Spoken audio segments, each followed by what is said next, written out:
అందరికీ నమస్కారము.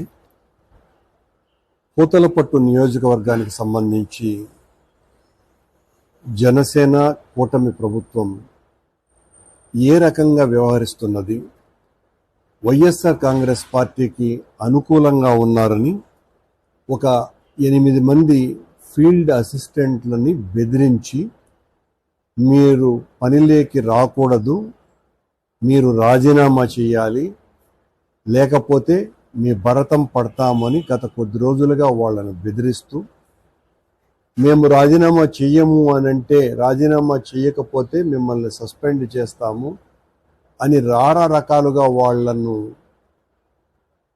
వేదనకు గురి చేస్తున్నారు. ఫీల్డ్ అసిస్టెంట్లుగా ఉన్నటువంటి వాళ్ళు తమ బాధ్యతని వాళ్ళు చేసుకుంటున్నారే తప్ప వాళ్ళు వైఎస్ఆర్ పార్టీ సానుభూతి పరులా లేదా తెలుగుదేశం పార్టీకో జనసేనకో సానుభూతి పరులా అయ్యి ఉండవచ్చు, కానీ వాళ్ళ బాధ్యతల్ని వాళ్ళు చేసుకుంటున్నారు.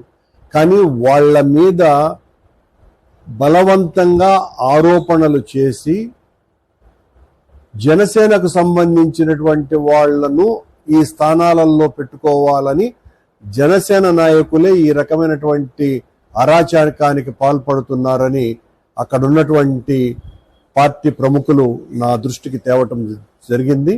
దీన్ని తీవ్రంగా ఖండిస్తున్నాం. ఇలాంటి చర్యలు మీరు చేపడితే తదుపరి రాజకీయ పోరాటానికి మీరు సిద్ధంగా ఉండాల్సినటువంటి అవసరం ఉన్నదేనని హెచ్చరిస్తున్నా. ఇందులో T Naresh Kumar, Pothu Kanuma, G Pushparaj Vaddepalli, M Gunasekhar Paturu, B Nagaraju Ayyappagaripalli, S Vineeth Kumar Erracheruvulapalli, P Gowri Baithapalli, P Anuradha వావిల్